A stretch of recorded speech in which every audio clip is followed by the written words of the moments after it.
Hola, bienvenidos a Medical Televisión, este espacio donde nos hacemos foco en los temas que a usted le interesan, los que nos hace llegar a través del 11 26 09 09 09. Usted sabe que hacemos consultorio virtual. Este aviso no solamente es para quienes nos están viendo a través de la televisión abierta, sino también a través de la 91.9 Cielo, la más escuchada.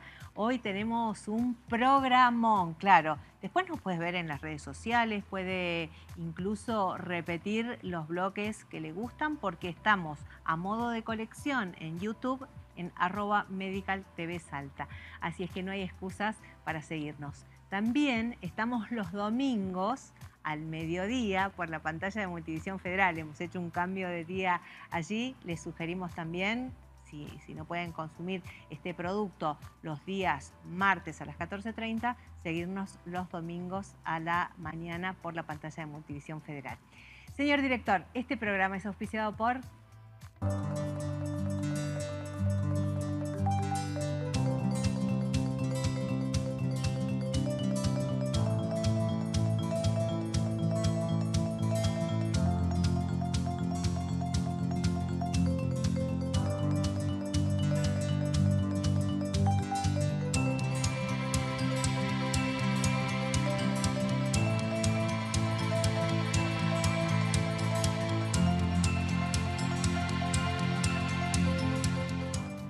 Muchas gracias a Central, el hospital privado de la red IMAC, y a todas las clínicas y centros médicos en el interior del país.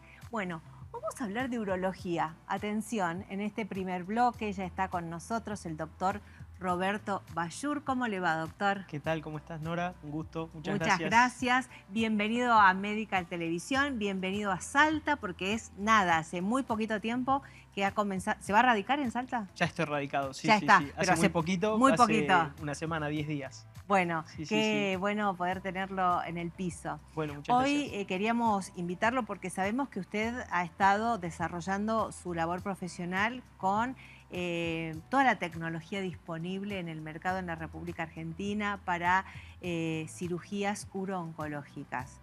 Hoy vamos a hacer una aproximación, vamos a hacer un repaso de todo esto, obviamente conociendo que hay limitaciones para el interior del país, en este caso para la provincia, pero queremos conocer detalles de esa esperanza que hay en torno a que la cirugía cada vez es mínimamente menos invasiva, ¿no? Es mínimamente invasiva. Exacto. Hemos preparado un informe, Marco. Señor director, lo compartimos y enseguida hablamos con el doctor. La cirugía laparoscópica urológica supuso una gran revolución en el ámbito quirúrgico. Esta técnica es una alternativa mínimamente invasiva a la cirugía abierta tradicional. Está recomendada en una variedad de situaciones, especialmente en el tratamiento de cánceres urológicos como el cáncer de próstata, cáncer de riñón y cáncer de vejiga. También se utiliza en la reparación de estrecheces ureterales, tratamiento del prolapso de órganos pélvicos y una cirugía reconstructiva del aparato urinario. Las operaciones urológicas con cirugía laparoscópica inicialmente, el cirujano las lleva a cabo en una visión en 2D. Desde hace unos años, la evolución tecnológica ha dado un nuevo impulso a esta técnica y ha permitido incorporar la visión en 3D durante la operación. Se ha logrado recuperar el plano de la profundidad que el cirujano solo conseguía con la cirugía abierta. Otra innovación en este campo viene a través de la cirugía robótica, que representa uno de los avances más importantes en el tratamiento de enfermedades del tracto urinario. Esta técnica avanzada ofrece una precisión y control que superan las capacidades de la cirugía tradicional, mejorando significativamente los resultados para los pacientes con afecciones urológicas. Los avances tecnológicos en salud, como la cirugía robótica, están ofreciendo grandes beneficios para los pacientes que la requieren. Y en Medical Televisión te acercamos la actualidad médica a través de los especialistas en cada área. Hoy conoceremos todo lo relacionado a la innovación tecnológica en urología.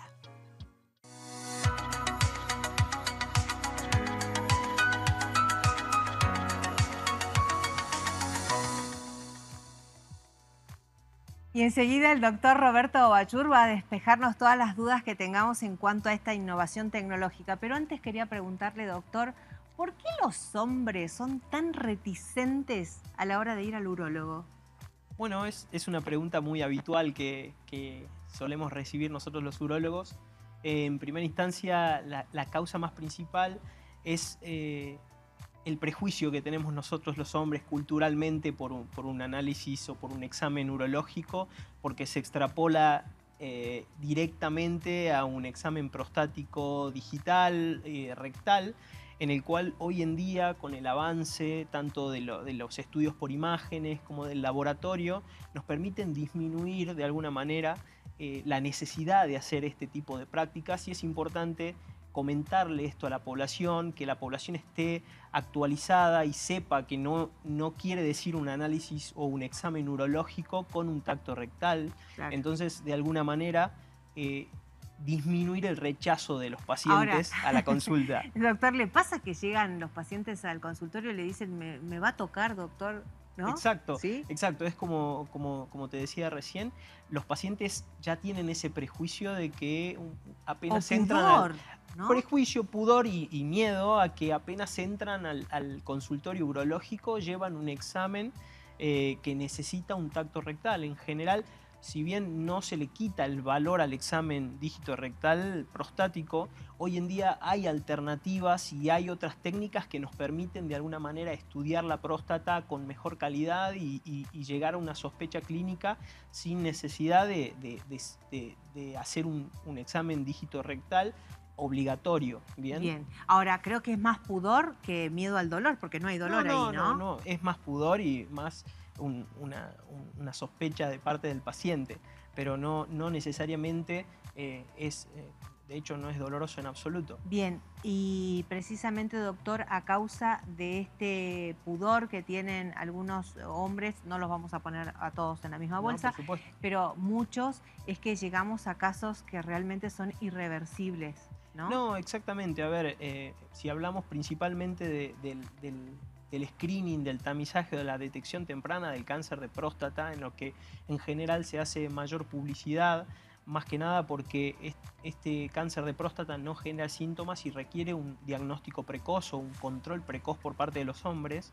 Entonces, de alguna manera hay que estudiarlos, hay que empezar a hacer un análisis de laboratorio, imagenológicos, como para hacer un control temprano de estos pacientes. Bien, en relación al cáncer de próstata, ¿a partir de qué edad se recomienda hacer controles? Es una muy buena pregunta. En general, los pacientes, los hombres que no tienen antecedentes familiares, a partir de los 50 años.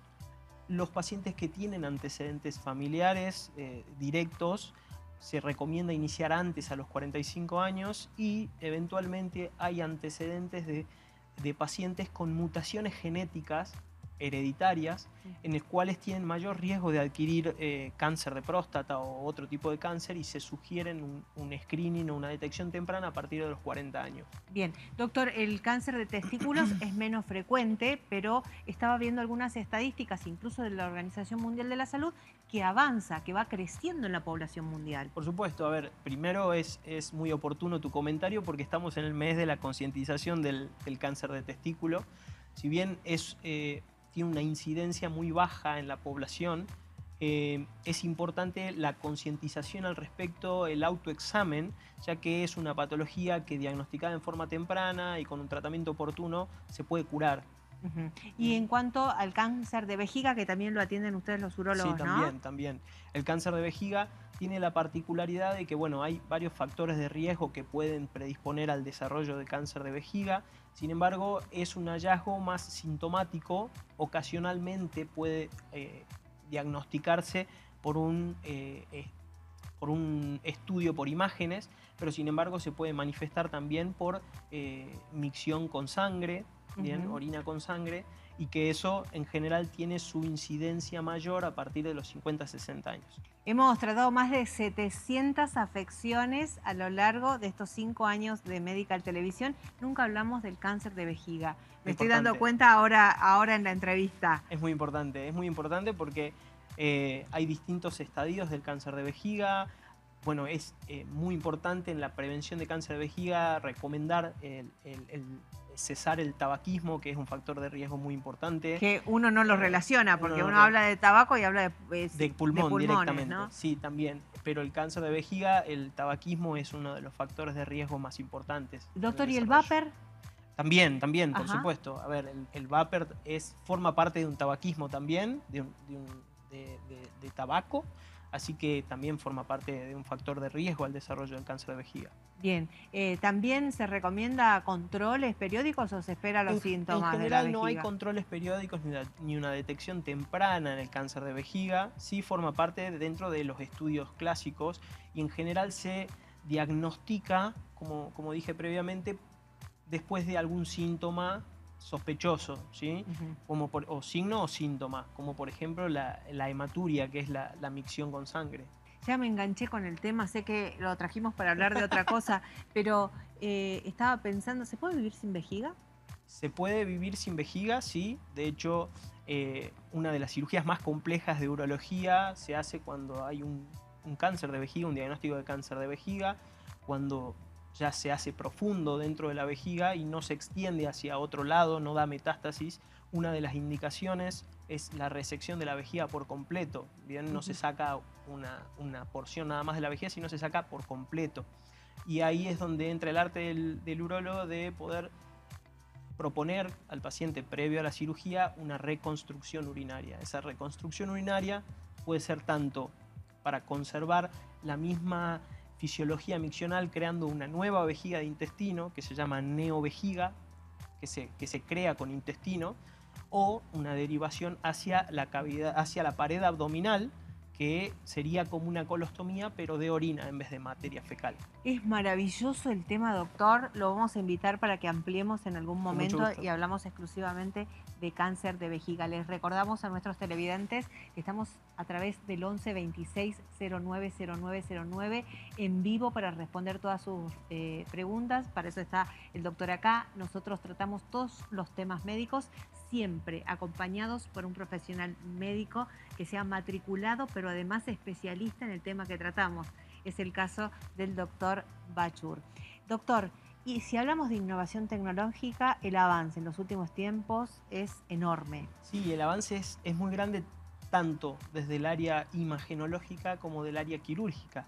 Lógicamente nosotros en la especialidad de urología tenemos avance tanto por vía laparoscópica como también por vía endoscópica. Gran cantidad de cirugías que realizamos nosotros son por vía endoscópica, o sea, entrar por la uretra, tanto masculina como femenina, acceder hacia tanto la próstata, vejiga o vías urinarias superiores que comprenden uréter y riñón, se pueden realizar por vía endoscópica. Y eso también tiene grandes avances tecnológicos que nos permiten tanto agilizar la cirugía como ser más efectivos, como disminuir la tasa de complicaciones y lograr un resultado tanto oncológico mejor que lo que se hacía con anterioridad. Y con respecto a la cirugía laparoscópica y robótica, por supuesto, tiene las amplias ventajas de la recuperación del paciente, las tasas de sangrado, la reinserción laboral, que no es menor, o la reinserción a la actividad normal, que generan amplias ventajas. Claro, ¿bien? Y el desgaste que normalmente nos produce una cirugía, exacto, ¿no?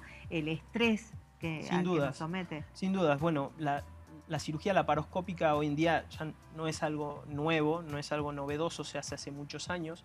Sin embargo, en urología son cirugías de complejidad, de alta complejidad, que requieren una práctica bastante extensa, habilidades especiales y que obviamente le generan esas ventajas que hablábamos previamente a los pacientes. Ahora, la tecnología vino a compensar eso finito, por ejemplo, la robótica. ¿Es más precisa que el cirujano? Hoy en día la robótica, en general mucha gente lo habla como un futuro, pero sí, la robótica hace varios años que ya no es algo futuro, sino es algo actual. De hecho, hoy en día se están desarrollando gran cantidad de plataformas robóticas en Europa o en Asia que se van a incorporar, de hecho, al país. Hoy en día tenemos alrededor de 6 o 7 robots en el país, de los cuales hay algunos que están en provincias. Y esas ventajas que tiene el robot, ya demostradas en todo el mundo, permiten movimientos con gran amplitud, gran precisión, que si bien el robot está manejado por el cirujano, que necesita su práctica y su curva de formación, permite movimientos más delicados y precisos con una visión intraabdominal tridimensional. Bien. Entonces eso le permite tanto al cirujano y le genera el beneficio al paciente, por supuesto, de tener movimientos con mayor precisión, mayor preservación, porque hay cirugías como la cirugía prostática para el cáncer, en el que se necesitan tanto habilidad como movimientos delicados para preservar nervios que van a favorecer una recuperación posoperatoria, y eso son ventajas bastante significativas en el posoperatorio del paciente. Claro, es como en la neurocirugía. Exacto. Esa precisión milimétrica que se necesita tener. Ahora, recién usted decía, claro, con la presencia del cirujano, con el robot, pero en algunos países ya se hace hasta a distancia, ¿no? De hecho, se ha desarrollado el año pasado, si no me equivoco, a principios de este año, la primera telecirugía robótica que se ha realizado desde Europa hasta Asia, en el cual igual la sigue realizando el cirujano, pero a distancia, kilómetros de distancia. Por supuesto, esto tiene una demora de microsegundos desde el movimiento del cirujano hasta que se extrapola a la unidad robótica. Pero sí, ya se está desarrollando. Por eso lo que te decía previamente, que ya no es un futuro, sino que ya es algo actual y hace varios años se está realizando. Claro que Lamentablemente existen hoy en día en nuestro país ciertas limitaciones, principalmente económicas, para poder acceder a cualquier paciente a realizarse cirugías robóticas, pero no está exento de las ventajas que se ofrecen. Y me parece muy positivo poder ofrecerlas y estar formados de alguna manera para realizarlas. Bien, doctor, yo estoy enganchada y seguiría haciendo preguntas, pero nuestros televidentes tienen preguntas buenísimas para hacerle. Con mucho gusto. ¿Se anima? Sí, Esto es vivo, directo, sin filtro, y son ellos los que hablan. Muy bien. Esta pregunta me resulta de impacto, interesantísima para hacérsela al doctor.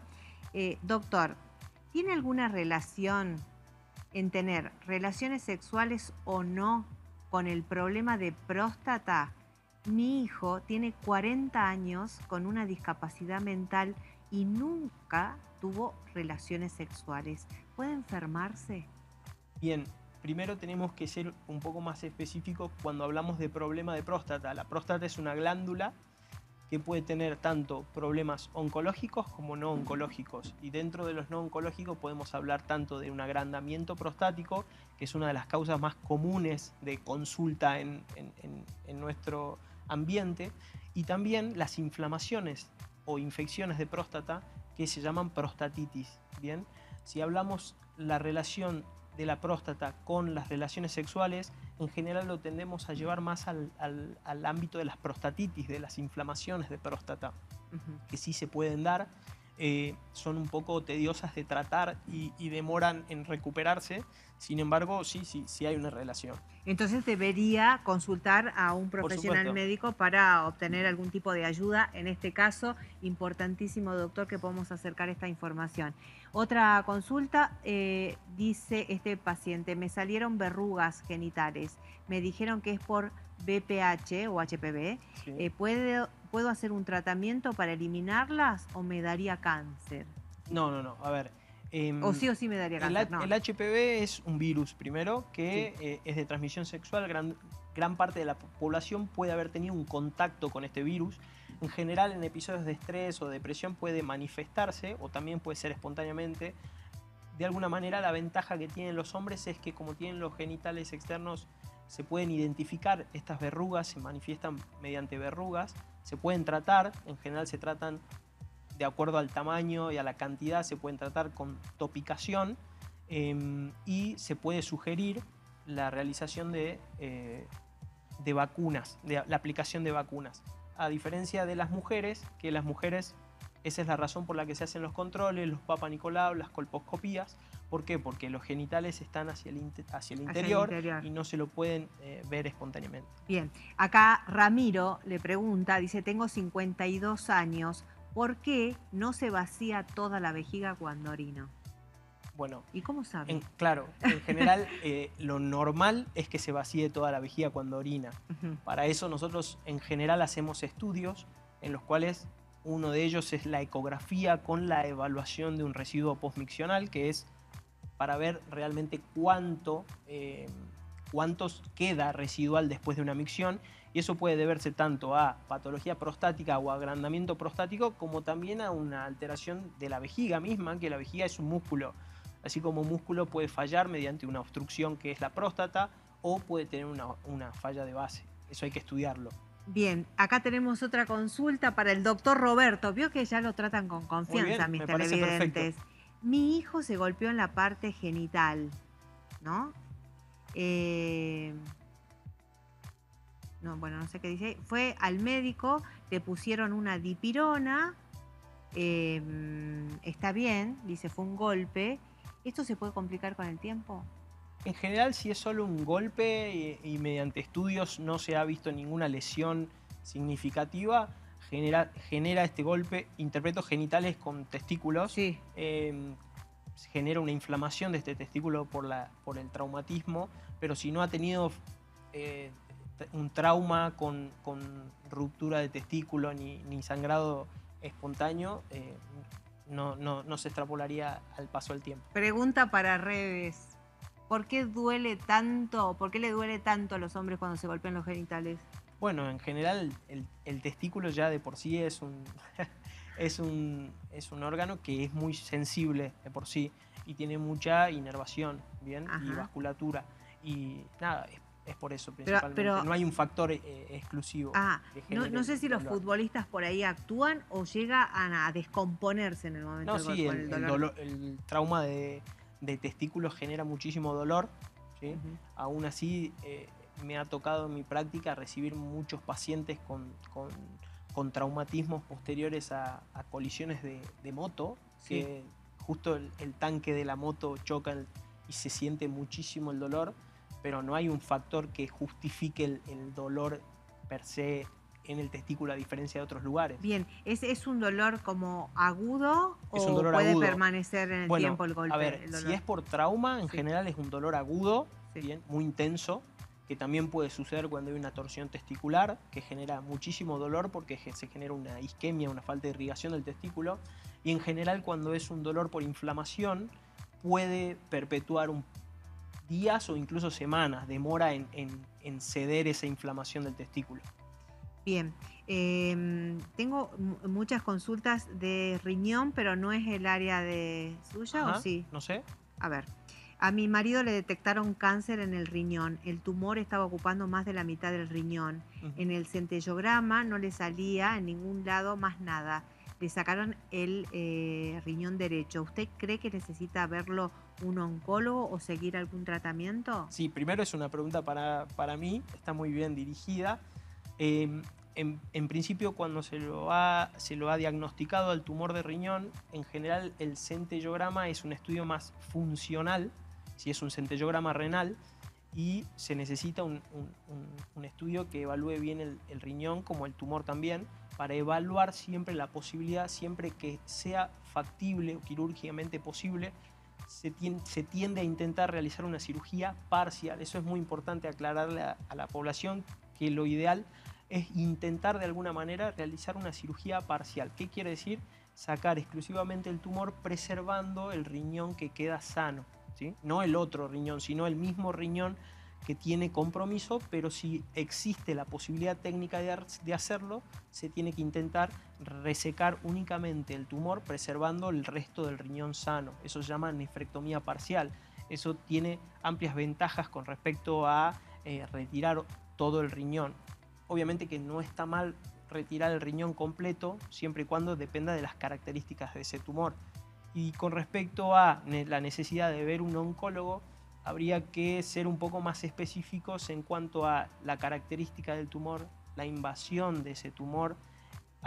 Hoy en día se trabaja mucho en equipo, mucho más en oncología. El oncólogo y el urólogo trabajan juntos. ¿Por qué? Porque hay estudios que, de acuerdo a todas estas características que te menciono del tumor de riñón, hay necesidad de hacer lo que se llama un tratamiento adyuvante, en el cual ahí sí interviene el oncólogo y se hace un tratamiento en conjunto. Bien, vamos con otra consulta porque son muchísimas las preguntas de nuestros televidentes. Quisiera saber cómo empieza o cuáles son las causas de la incontinencia urinaria, si lo podemos hacer rapidito. ¿En el hombre o en la mujer? En el hombre me imagino, acá es Oscar el que pregunta. Bien, puede suceder en múltiples casos de incontinencia urinaria. Pueden suceder incontinencias urinarias posoperatorias, tanto las incontinencias urinarias causadas por una cirugía, ya sea por agrandamiento prostático o por cáncer, en el cual hay una incompetencia, una falta de función del esfínter urinario que podemos llegar a tener nosotros, como también puede suceder que la vejiga y la próstata misma esté obstruyendo la salida de orina por tanto tiempo que la vejiga no se vacía correctamente y se denomina micción por rebosamiento, en el que el paciente pierde la orina. Es como que un balde está lleno de agua y se sigue tirando agua. Exacto. Y empieza a rebalsar. ¿Bien? Hay múltiples factores que pueden generar incontinencia de orina, pero predominantemente tenemos la incontinencia de orina por esfuerzo y la incontinencia de orina por urgencia también, en el cual la vejiga se irrita y se contrae sin previo aviso, sin necesidad, y pierde orina. Para eso hay que estudiarlo de alguna manera al paciente. Acá hay alguien que le pregunta, una paciente que tiene 50 años, artritis reumatoidea, más fibrosis pulmonar, tiene una tos crónica. El hecho es que cada vez que tose tiene incontinencia. Dice, pregunta si hay algún tratamiento para que esto no le suceda porque es molesto e incómodo, nos dice María. Sin duda hay un tratamiento, María. Esto se produce, ¿por qué? Porque la fuerza que hace para toser genera un aumento de presión en el abdomen y esa presión impacta sobre la vejiga. Al tener de alguna manera un déficit esfinteriano, o hay que estudiar muy bien por qué es ese déficit, si hay algún prolapso de órgano pelviano, esa presión del abdomen vence a la resistencia que genera el esfínter y causa la incontinencia. ¿Sí? Si hay tratamientos, se puede intentar realizar tratamientos que tienen alta tasa de éxito. Bueno, acá tengo algunos temas que me preocupan realmente, que no hacen al programa y tiene que ver con faltas de turnos en hospitales públicos, temas que voy a derivar al departamento de prensa de Multivisión Federal, porque no es la naturaleza de nuestro programa. Doctor, ¿qué controles recomienda para la persona trasplantada de riñón desde la urología? Bien, me parece muy buena la pregunta. A ver, el trasplantado de riñón tiene que hacerse un control tanto urológico como nefrológico también. El control urológico no solamente apuntándonos al riñón, deberíamos controlar tanto la vía urinaria, que no se genere ninguna dilatación ni crecimiento atípico, y los controles habituales con respecto a la próstata y el riñón, y los controles nefrológicos, lógicamente, para evaluar la funcionalidad de ese riñón trasplantado. Bien, doctor, acá Ramón tiene 45 años, quiere saber, dice que hace bastante que siente dolor en los testículos. Cuando levanta alguna cosa pesada, dice, o se pone de pie, le duele mucho más. ¿Por qué será? Pregunta. Bueno, en general, si es de muchos años, hay que descartar también que no tenga ningún tipo de hernia inguinal o inguinoescrotal cuando es más pronunciada y más grande. Habría que estudiarlo tanto con imágenes como con examen físico para ver si hay algún causante de su dolor. Bien, doctor, nosotros nos hemos quedado sin tiempo. No puedo dejar de ir viendo los mensajes, por supuesto, muchas de infección urinaria, que en otro momento podemos hablar, sobre todo las mujeres. Con mucho gusto. Plantean el tema de la infección. Por último, dice que lo operaron del apéndice, alguien acá. Ajá. Y no me explicaron cuánto tiempo debo seguir una dieta. Pero eso en general es cirugía general. Sí, sí. La dieta en general se trata por 15 a 20 días.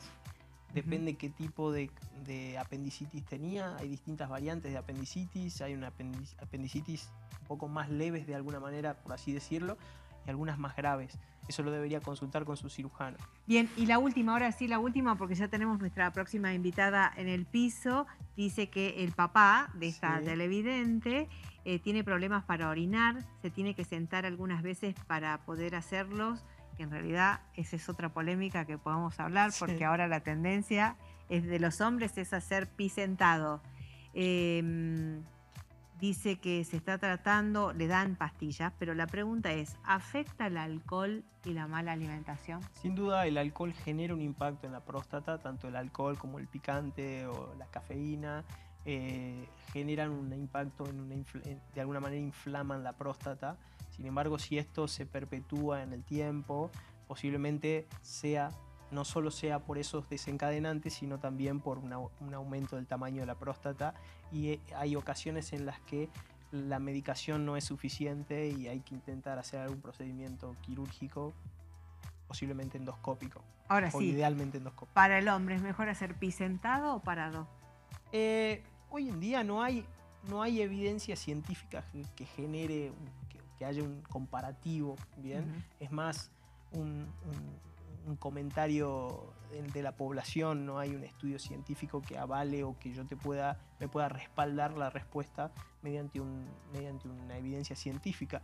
Creería que no debería haber un inconveniente entre uno y otro. La polémica surgió por Lionel Messi, que en un stream dijo que precisamente él lo hacía sentado, y ahí empezó la polémica. ¿Es mejor sentado, parado? Bueno, no debería haber inconveniente. Bien. Doctor, le agradecemos muchísimo que haya venido. Por supuesto, vamos a abusar de su generosidad y lo vamos a invitar nuevamente a este programa. Quiero mostrarles que todas estas preguntas han quedado sin responder. Les pedimos disculpas, pero nos hemos quedado sin tiempo. Va a tener que volver, doctor. Muchas gracias. Muchas gracias a ustedes. Hacemos una pausa y enseguida hablamos de la salud de la voz.